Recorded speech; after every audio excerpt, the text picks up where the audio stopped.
Salary কাটার আর বিনা নোটিশে চাকরি যাওয়ার নিয়ম মানি না, মানব না, মানি না, মানব না। আসসালামু আলাইকুম। স্যালারি কাটার সম্পর্কে কে কতটুকু অবগত? বহির্বিশ্বে কি হয়, দুর্নীতি রোধ আর বিশৃঙ্খলা রোধের আন্দোলন করে তারা, যাতে দুর্নীতি রোধ হয়ে যায়, বিশৃঙ্খলা রোধ হয়ে যায়। কিন্তু আমাদের দেশে, বাংলাদেশ, আমাদের মাতৃভূমি বাংলাদেশ, সেখানে কি হয়, সেখানে আবার এইসব পাবলিক নিতে পারে না, মানে পাবলিক খায় না। কারণ আমরা তো সবসময় উল্টো পথের পথিক। আমরা হচ্ছে অপোজিট পজিশনে আছি বর্তমানে। কারণ আমরা দুর্নীতি নিয়ে বাঁচতে হবে আমাদের, আর হচ্ছে বিশৃঙ্খলা তৈরি করতে হবে আমাদের। আমাদের দেশটা দেখেন না এখন বিশৃঙ্খলাতে ভরে গেছে। যাই হোক, আমি ওই কথাতে যেতে চাচ্ছি না কি। আমি বলতে চাচ্ছি যে এই যে সরকারি কর্মকর্তাদের যে এই যে বর্তমান যে আন্দোলন, অসাধারণ একটা আন্দোলন চলতেছে। এই আন্দোলনে কে কে আছেন সাথে বলেন?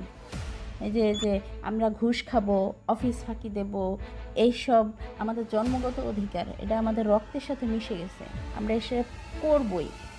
এগুলো আমাদের মানে কেউ থামাতে পারবে না। এগুলো আমরা মানি না, মানবো না, কোনোদিনও মানবো না।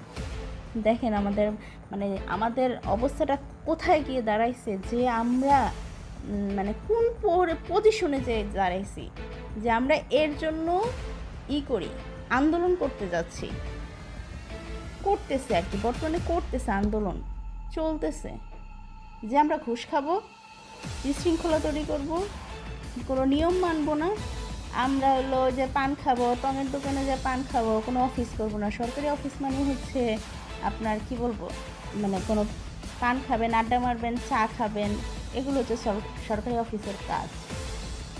যে বেসরকারি অফিসের যে লিগ্যাল স্টেপগুলি নেয়, এগুলো কিন্তু বেসরকারি অফিসের লিগ্যাল স্টেপগুলি নেয়। যেমন বিনা নোটিশে তাদের চাকরি যে কোনো সময় চ্যুত হয়ে যায়। তারপরে আপনার তারা যদি অনিয়ম করে, তারা যদি ঠিকমতো অফিস না করে, সেখানে তো স্যালারি কাটার তো একদম কাটিং মানে কাট বেসরকারি অফিসে। এগুলো অ্যাপ্লাই করতেছে সরকারি অফিসে, কিন্তু সরকারি অফিসের কর্মকর্তারা কী করতেছে, তারা মানতেছে না। কিন্তু বাংলাদেশে আমাদের বেসরকারি অফিসাররা কিন্তু এগুলি ঠিকই মানতেছে, তারা সেই পজিশনে কাজও করতেছে। কিন্তু আমরা সরকারি অফিসাররা মানতে চাইছি না, আমরা আন্দোলনে যাচ্ছি। কি মানে ইউনূস সরকার, মানে তত্ত্বাবধায়ক সরকার আমাদের কোন পজিশনে নিতেছে, আমরা কোন ধরনের পাবলিক, আর আমাদের কোথায় নিয়ে যাইতেছে, কি করতে চাইতেছে, আমাদের দেশটাকে তো উন্নত করে ফেলতেছে।